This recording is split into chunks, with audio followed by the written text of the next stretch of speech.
रोजगार मिले और छात्रों के लिए क्या मुद्दा हो सकता है। छात्रों के लिए यही मुद्दा है कि रोजगार मिले अच्छे से। किसी का रोजगार चाहिए, किसी को जॉब चाहिए, तो जो जिसको जो चाहिए वो अपना ले लेगा। था टेट परीक्षा के लिए, ये वही परीक्षा है? हाँ, पहले तो गवर्नमेंट जो था वो इस केमिस्ट्री ऑनर्स किया है, वो भी मैथ्स का एग्ज़ाम देता है। और इंजीनियरिंग में जिन बच्चों का मतलब सब्जेक्ट मौजूदा सरकार के लिए ये चीज़ बैकफायर करेगा अगर वो नोटिफिकेशन जारी नहीं किए हैं। भाई हम कुछ छोटा सा सामान भी खरीदने जाते हैं तो ठोक बजा के देखते हैं। जो भी आपके घर पर आ रहे वोट मांगने के लिए, जो भी हो, बहुत ज़्यादा पिछड़ा। अगर एंशियंट में कहा था बिहार आज वो रास्ता जहाँ चंद्रगुप्त मौर्य का जन्म हुआ था। नमस्कार, मेरा नाम है सोनू कुमार और आप देख रहे हैं एफएम न्यूज़ का बिहार चुनाव यात्रा। आज हम बिहार की राजधानी पटना में हैं और बापू परीक्षा परिसर के पीछे हैं जहां पर परीक्षा चल रही है। आज यहां आने का मकसद यह है कि यहां के छात्रों से जाना जाए कि इनकी दिक्कतें क्या है और यह इस चुनाव से क्या उम्मीदें रख रहे हैं। कहाँ गए हैं आप? आरा के आरा के। तो हम लोग जैसे छात्रों का क्या दिक्कत है यह पूछने के लिए आए हैं, क्योंकि चुनाव आ रहा है ना, तो परीक्षा में उन्हें क्या दिक्कतें होती है, जो सरकारी परीक्षा होती है उनमें क्या दिक्कतों का सामना करना पड़ता है छात्रों को। अभी तो सबका सेंटर अलग अलग हिसाब से होता है। पिछली बार बीपीएससी को लेकर बहुत हंगामा हुआ था, पता है आपको उसके बारे नहीं, हम बीपीएससी कैंडिडेट नहीं है। तो में? अभी परीक्षा सही से हो रहा है अभी सही, अभी तो गए तो नहीं, अभी मेरा शिफ्ट में है, अभी जाएगा तो लेंगे। और इस बार जो चुनाव आ रहा है उससे क्या उम्मीद लग रहा है आपको? देखिए, चुनाव की उम्मीद तो सबका है। छात्रों का क्या मतलब मुद्दा है इस चुनाव में? छात्रों का यही मुद्दा है कि रोजगार मिले और छात्रों के लिए क्या मुद्दा हो सकता है। छात्रों के लिए यही मुद्दा है कि रोजगार मिले अच्छे से, समय पर वैकेंसी है, सरकार ले। सरकार जब भी चुनाव आती है तभी रोजगार का वादा करती है और जैसे सरकार आ जाता है तो भूल जाती है। क्या कीजिएगा, सबका अपना स्ट्रेटेजी है। अब कैसे भी आना चाहिए, बाद में आया पहले है, आने से मतलब है। और युवा युवा जैसे देखा जाता है कि युवा भी मतलब जात पात से आगे नहीं निकल पाते हैं बिहार ऐसा के। नहीं है, सबका अपना अपना है। हम भी जात का ऐसा नहीं है, कोई किसी का रोजगार चाहिए, किसी को जात चाहिए, तो जो जिसको जो चाहिए वो अपना ले लेगा। जो छात्र वर्ग है वो भी क्या जात देखकर ही नेता चुनता है नहीं, या ऐसा फिर नहीं है। क्वालिफिकेशन देखकर? क्वालिफिकेशन देखकर, जो अच्छा काम करेगा उसको देखकर ही चुनेगा। कहाँ से हैं आप? चंपारण से। किस चीज़ का है, मतलब यहाँ पे परीक्षा चल रहा है? स्टेट पेपर 1 मैथ्स का एग्ज़ाम है आज। अच्छा, ये वही पेपर है क्या जहाँ मतलब पिछले कुछ महीनों से आंदोलन चल रहा था टेट परीक्षा के लिए, ये वही परीक्षा है? हाँ, पहले तो गवर्नमेंट जो था वो इस एग्ज़ाम को कराने के मूड में था ही नहीं। फिर बहुत सारा आंदोलन हुआ, बहुत सारे छात्रों की पिटाई हुई और बहुत सारे टीचर्स भी इस आंदोलन में आगे मतलब आंसर बढ़ चढ़ के, हाँ, वो लोग भाग भी लिए। और उसके बाद तब जाके अब इसको आप इलेक्शन का प्रेशर कह सकते हैं कि इलेक्शन के प्रेशर के वजह से गवर्नमेंट जो है वो इस एग्जाम करवा रहा है आनंद फानंद में। लेकिन एक इशू है यहाँ पे क्या, कि जैसे आप इस इशू को रेज कर सकते हो।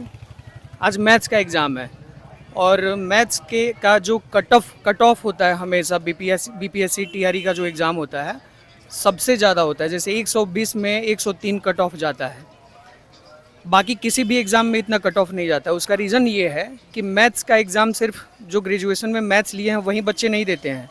जो बच्चा ग्रेजुएशन फिजिक्स से किया है, फिजिक्स ऑनर्स, वो भी मैथ्स का एग्ज़ाम देता है। जो केमिस्ट्री ऑनर्स किया है वो भी मैथ्स का एग्ज़ाम देता है। और इंजीनियरिंग में जिन बच्चों का मतलब सब्जेक्ट मैथ्स रहा होगा वो भी एग्ज़ाम देते हैं। तो इसमें इतने सारे कैंडिडेट्स आ जाते हैं कि कंपटीशन बहुत टफ हो जाता है और सबसे ज़्यादा सफ़र करना पड़ता है यही बच्चों को, खास करके मैथ्स से जो ऑनर्स किए हैं उन बच्चों इस बार को। जो चुनाव है उसमें छात्रों का क्या मुद्दा है? छात्रों का तो बहुत बड़ा मुद्दा है कि एक तो गवर्नमेंट की तरफ से ये हुआ कि टीआरई का एग्ज़ाम जो है वो पहले ही करा लिया जाएगा।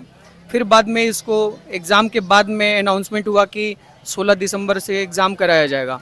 लेकिन बच्चे इस उम्मीद में थे कि नोटिफिकेशन जारी कर दिया जाएगा, जबकि ऐसा हुआ कुछ नहीं।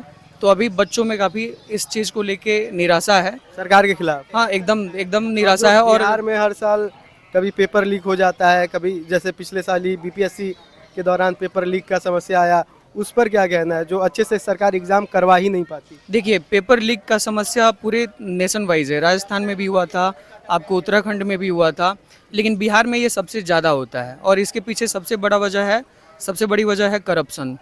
तो ये तो शुरू से ही रहा है, इसीलिए बिहार सबसे पीछे है अभी। तो छात्र किसके तरफ देख रहे हैं इस बार चुनाव में? चुनाव में अभी ये तो इस जो मौजूदा सरकार छात्र है, वर्ग है वो किसके तरफ हाँ देख हाँ, रहा है? मौजूदा सरकार के लिए ये चीज़ बैकफायर करेगा। अगर वो नोटिफिकेशन जारी नहीं किए हैं, ये बैकफायर जरूर करेगा। और तेजस्वी का जो एक वो वादा है 3 करोड़ नौकरी जी देने हाँ, का। तो एक जो है कि बच्चे जो हैं बहुत ही- उम्मीद लगा कर हाँ बैठे उम्मीद लगा के बैठे हैं कि इसमें कुछ थोड़ा चेंजिंग वगैरह किया जाए।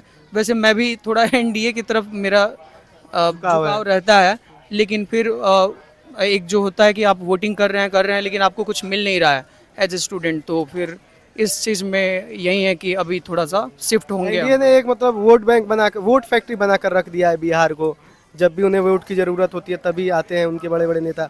उसके बाद तुम कौन मैं खामखा वैसा हो कौन कौन? एनडीए के जितने भी बड़े बड़े नेता हैं, मोदी हो या फिर कोई भी, वो बस जब चुनाव आता है तभी बिहार का याद जी आता है। हाँ, आप देखिए अब 2020 में नीतीश कुमार का एक स्टेटमेंट आया हुआ था कि पैसे पेड़ पे उगते हैं क्या, कि जो हम इतने रोजगार का सृजन करेंगे। लेकिन फिर तेजस्वी जी के साथ उनका गठबंधन जब हुआ और तुरंत जो बीपीएससी टीआरई में इतनी बड़ी वैकेंसी आई, जिसको लेके जो है बच्चे जो थे वो काफ़ी उत्साहित हुए। और वहीं जो 18 महीने की जो सरकार थी, जिसमें देखा गया कि इतना सारा वैकेंसी आया, जिसको लेके अभी हम लोग होपफुल हैं कि इस वाले इलेक्शन में हम लोग महागठबंधन को सपोर्ट कर सकते हैं इस चीज़ को लेके। आपका क्या नाम है? दिनेश कुमार। कहाँ से हैं आप? हम उत्तर प्रदेश। उत्तर प्रदेश से हैं। अच्छा, तो उत्तर प्रदेश वाले भी इसमें एग्जाम दे सकते हैं? दे सकते हैं। और आप बिहार के हैं? जी बिहार कहाँ से बिहार के? गया जिले से। क्या जला सकते, तो क्या लग रहा है इस बार चुनाव का? छात्रों का क्या उम्मीद है इस चुनाव से और क्या मुद्दे क्या है छात्रों के?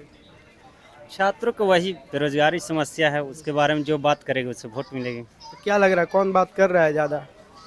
इसके बारे में कोई- नहीं पता है इसके बारे में? अच्छा चलिए। क्या नाम है आपका?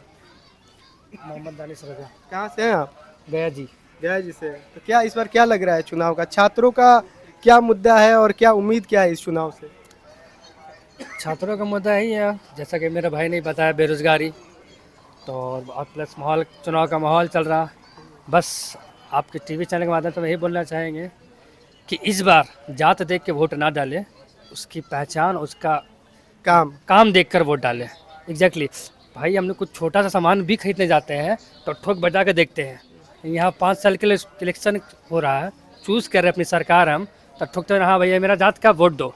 भाई थोड़ा सा पढ़ो लिखो और थोड़ा अवेयर होइए, अपने बारे में, अपने हक की लड़ाई लड़ो। और बस जो भी आपके घर पर आ रहे वोट मांगने के लिए, जो भी हो, एनीवन, मैं किसी स्पेसिफिक को नहीं बोल रहा हूँ, एनीवन, प्लीज़ आस्क देम कि आप 5 साल के लिए हमारे लिए क्या करेंगे, शिक्षा पे क्या काम करेंगे, हॉस्पिटल पे क्या काम करेंगे, बेरोजगारी पे क्या काम करेंगे। बहुत कुछ सेक्टर है बनने के लिए। बस इतना ही हम बोलेंगे आपके माध्यम से कि इस बार थोड़ा बिहार जो काफ़ी पिछड़ा हो चुका है। बहुत ज़्यादा पिछड़ा। अगर एंशियंट में कहा था बिहार राज वो राज था जहाँ चंद्रगुप्त मौर्य का जन्म हुआ था। यहीं से हमारा सबसे महान राजा अशोक, द ग्रेट राजा, यही इसकी भूमि है, यही धरती है। और आज क्या है, तो बिहार को भाई सबसे नीचे में रखा जाएगा। तो कहाँ, और पता नहीं सेंट्रल गवर्नमेंट क्या कर रही है। हर कुछ खाली बोलते हैं कि जैसे नॉर्मल सी बात है, कोसी बांध हर साल बनता है और हर साल टूटता है। क्या फ़ायदा, एक परमानेंट नहीं बना सकते आप? क्यों उस पर तब भी मतलब का खर्च कर रहे हैं, बजट बढ़ा रहे हैं? आप परमानेंट सेटलमेंट निकालिए, परमानेंट सॉल्यूशन निकालिए। हमको टाइम पास नहीं चाहिए। बस हम चाहते हैं भाई जो बिहार एंशिएंट में था वो मॉडर्न में भी रहे। तो इस बार जैसे जन सुराज है, जैसे आप जिस मुद्दों पर बोला कि रोजगार, पलायन या फिर शिक्षा पर, उस पर जन सुराज बात कर रही है, पर जमीनी स्तर पर जन सुराज के नेता या फिर जन सुराज के बारे में कोई बात कर नहीं रहा है। अभी भी आरजेडी और जेडीयू, एनडीए और जो राजद है, महागठबंधन है, उतने पर ही लोग देख रहे हैं, उसके आगे नहीं बढ़ पा रहे हैं। हाँ, ये मुद्दा तो है, बिल्कुल आप सही कह रहे हैं। कि जैसा कि हम भी मतलब शामों में अगर दोस्तों के पास चले जाते हैं या फिर कहीं पे माहौल बन जाता है, चाय का आदमी, बड़े बुजुर्ग लोग बात करते रहते हैं, बस यही है। लेकिन क्या पता, हम बस इतना ही बोलेंगे यार कि जागो थोड़ा, जो ऐड भी चलता है जात से ऊपर आकर वोट देना। बिल्कुल एग्जैक्टली, काम पर ध्यान दो, फोकस करो अपने बच्चों पे, अपने बच्चों की पढ़ाई पर, अपने बच्चों के रोज़गार पर, सब पे ध्यान दो। क्या फ़ायदा, कोई जात फायदा है नहीं भाई। इतना ही हम चाहेंगे कि वहाँ जो भी पहुँचे उस जगह पर वो थोड़ा सा क्वालिफाइड हो, थोड़ा कम करप्ट वाला हो, बस इतना ही हम बोलेंगे। अच्छा, छात्र वर्ग भी क्या जात देखकर वोट देता है या फिर क्वालिफिकेशन देखकर वोट देता है? From my point of view I don't think so कि छात्र जाट देख के वोट करते होंगे। बस क्योंकि बेस्ट, जैसा कि आप जान रहे हैं, TRE 4 का माहौल पटना में हम लोग को कम से कम 6 महीना साल भर सिर्फ लॉलीपॉप दिया जा रहा था कि बाबू TRE 4 लाएंगे। देखिए कहाँ ला पाएंगे। शिक्षा मंत्री से बात करो तो कुछ आते हैं, हाँ, बस आगे कुछ बोलते ही नहीं है। TRE 4 हम लोग को बहुत ज़्यादा उम्मीद था कि इलेक्शन से पहले TRE 4 आ जाएगा, और प्लस जैसा कि जान ही रहे कि टैरिफर के बारे में बोला भी गया था कि स्टार्टिंग में बोला कि 1,20,000 वैकेंसी लाएंगे, फिर बोलते कि 80,000 लाएंगे और निकालते ही कितना 26,000, और उसके बाद भी बोलते कि बाबू अभी नहीं, चलिए इलेक्शन बाद देखेंगे। बस माहौल है, चल रहा, अब क्या बोले, बस मतलब जुमला पानी करके छोड़ देते हैं नेता लोग। कह सकते हैं बिल्कुल। तो नहीं बोलेंगे, थोड़ा काम करें, ध्यान दें बस। क्यों हम लोग जाए कहीं और बाहर घूमने, बाहर वो भी काम के 10-15 लिए। हज़ार के 10-15 हज़ार के लिए। कहीं भी पूछो, हर सेक्टर बिहारी, हर सेक्टर में, सिर्फ इंडिया की बात नहीं कर रहा मैं, ऑल ओवर द वर्ल्ड बात कर रहा हूँ। कहाँ भाई, तो कहाँ से हो, तो एट ऑलमोस्ट बिहारी प्लान है, कोई बिहारी यहाँ नहीं है। तो यह थे वह छात्र जो कि एस्टेट परीक्षा देने के लिए पटना के बापू परीक्षा परिसर में आए हुए हैं। हल्की पटना में बारिश हो रही है, लेकिन फिर भी यह लोग परीक्षा देने के लिए आए हुए हैं। लेकिन हमेशा इनका कभी पेपर लीक हो जाता है, कभी कुछ हो जाता है, हमेशा कुछ ना कुछ इनकी दिक्कतें होती रहती हैं। फिर भी यह बच्चे बहुत ही अपने जीवन का बहुत ज़्यादा समय देते हैं सरकारी परीक्षा पर, जिनका रिजल्ट कुछ भी नहीं होता। आप क्या सोचते हैं इसके बारे में, हमें कमेंट बॉक्स में ज़रूर बताएं।